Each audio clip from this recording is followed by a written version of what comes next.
Sesungguhnya pahala besar karena balasan untuk ujian yang berat. Sungguh jika Allah mencintai suatu kaum, maka Dia akan menimpakan ujian untuk mereka. Barang siapa yang ridha, maka ia akan meraih ridha Allah. Barang siapa yang tidak suka, maka Allah pun akan murka. Hadis riwayat Ibnu Majah. Sahabat lintas hikmah yang beriman, kali ini kita akan membahas tentang mental emosional yang berat. Mengalami mental emosional yang berat atau merasa sulit menghadapi masalah dalam hidup memang bukanlah hal yang mudah untuk dilalui. Entah bagaimana awalnya, tiba-tiba masalah menghampiri hidup kita dengan terburu-buru. Berhamburan sudah semua rasa nyaman dan tenang yang selama ini kita rasakan. Akhirnya, perasaan terpuruk pun muncul. Begini ya rasanya jadi manusia. Baru selesai satu masalah, sudah dihampiri lagi dengan masalah yang lain. Rasanya tak pernah ada habisnya.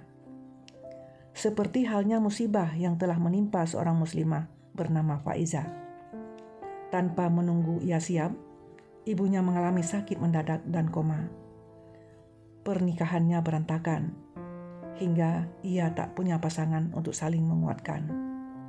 Anaknya masih kecil saat ia harus menghadapi semuanya seorang diri.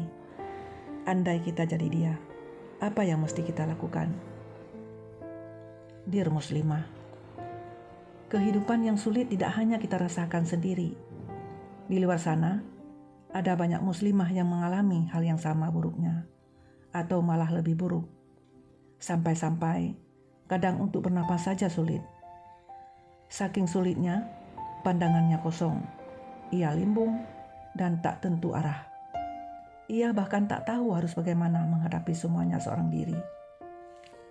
Awalnya memang akan terasa berat, tapi lama-lama kita akan tumbuh menjadi manusia yang lebih kuat. Awalnya kita menangis sepanjang hari, lama-lama kita bisa menahannya. Allah menempa kita supaya tak jadi manusia yang lemah. Jangan merasa Allah telah menghukum kita karena ujian yang terus bertambah. Justru semakin sulit ujian seorang hamba, menandakan imannya makin kuat. Masya Allah. Saat mengalami mental emosional yang berat, jangan lupa ceritakan semua masalahmu kepada orang yang paling bisa dipercaya. Berbagi kepahitan dengan orang lain akan sedikit melegakan. Setidaknya kita tidak sendirian saat menghadapi semuanya. Hal yang semacam ini tidak menandakan diri kita lemah. Menangis juga bukan hal yang memalukan. Kita manusia normal yang punya perasaan dan tahu tentang lemahnya diri sendiri. Tak apa untuk mengakuinya. Akan jauh lebih melegakan jika kita makin mendekatkan diri kepada Allah. Masalah muncul karena Allah mengizinkannya hadir dalam hidup kita. Hanya Allah yang dapat mengakhiri semuanya, dan atas izinnya kita dapat melewati masalah ini dengan baik. Panjangkan sujudmu di sepertiga malam. Jangan lelah berdoa dan berharap pertolongan Allah. Jangan merasa telah terjun dalam jurang yang dalam, sehingga akan sulit menemukan harapan. Selama Allah masih ada di hati kita, selama itu pula semua akan berjalan baik-baik saja atas izinnya.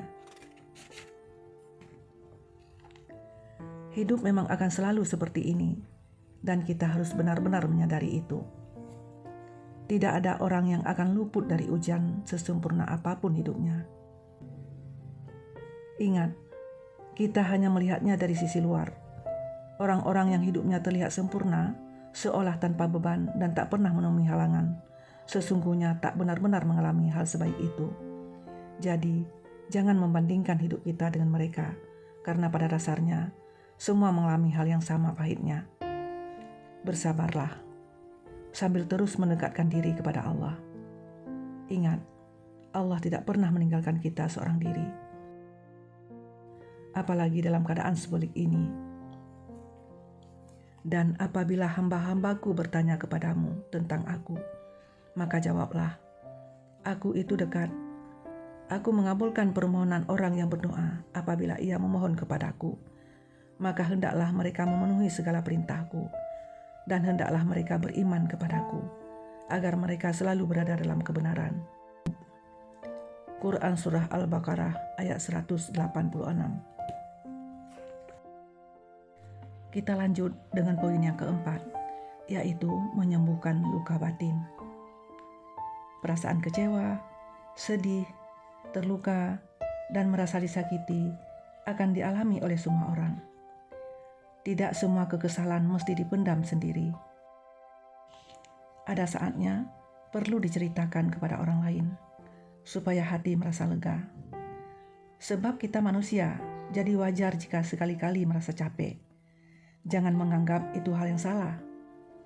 Cobalah mengambil jeda dan berhentilah memikirkan banyak hal menakutkan yang justru membuat diri terjebak dalam rasa cemas berkepanjangan.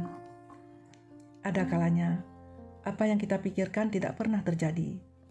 Namun, pikiran berbicara terus-menerus sampai membuat kita merasa takut. Apalagi jika berkaitan dengan luka batin. Siapa sih yang bisa dengan mudah melupakan masa lalu yang pahit? Justru ingatan-ingatan buruk itulah yang paling sulit dilupakan. Namun, apakah kita tidak mengkhawatirkan kondisi diri sendiri? Apakah tekanan semacam itu baik bagi kesehatan mental kita? Apakah tidak lebih baik melupakannya dan mencoba mengatasi semua ketakutan itu? Ternyata sulit memaafkan orang lain, dan overthinking bisa menimbulkan banyak masalah dalam hidup, termasuk masalah kesehatan. Ada seorang wanita yang sering memendam masalah sendiri.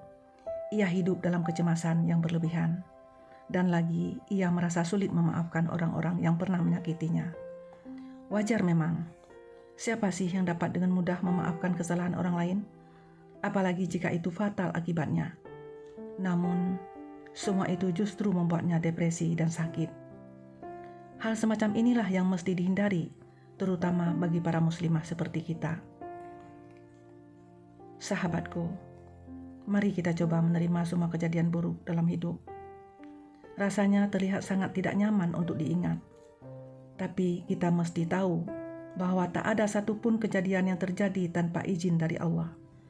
Jika itu terjadi pada kita, artinya Allah telah menakdirkannya. Jangan terus-menerus hidup dalam kebencian. Tak apa memaafkan, karena memaafkan adalah proses berdamai dengan diri sendiri. Jangan sampai kita terpenjara dalam perasaan kesal terus-menerus. Kebencian itu harus diakhiri segera, demi diri kita sendiri, demi kesehatan mental kita. Allah pun memerintahkan kita supaya mudah memaafkan orang lain. Dan janganlah orang-orang yang mempunyai kelebihan dan kelapangan di antara kamu bersumpah bahwa mereka tidak akan memberi bantuan kepada kaum kerabatnya. Orang-orang yang miskin dan orang-orang yang berhijrah pada jalan Allah, dan hendaklah mereka memaafkan dan berlapang dada. Apakah kamu tidak ingin bahwa Allah mengampunimu? Dan Allah adalah Maha Pengampun lagi Maha Penyayang. Quran Surah An-Nur ayat 22. Jangan sampai kita hidup sambil memendam luka batin, membiarkannya tetap menggerogoti kesehatan mental kita. Jangan sampai kita hidup dalam trauma yang berkepanjangan. Jika dibutuhkan, jangan segan untuk mendatangi para ahli dan selesaikan masalah itu segera. Tidak mudah hidup dalam kekecewaan, rasa marah, benci, dan sakit hati. Wajar jika kita merasa sulit memaafkan dan melupakannya begitu saja. Tapi kita harus berani melakukan perubahan, meski berat untuk memulainya. Dengan memaafkan, bukan berarti kita membiarkan mereka pergi begitu saja. Namun, mereka yang telah menyakiti kita tidak akan lagi jadi prioritas. Jangan sampai kita mengizinkan diri sendiri disakiti hingga berkali-kali. Jangan mau dibohongi, kita berhak menolaknya.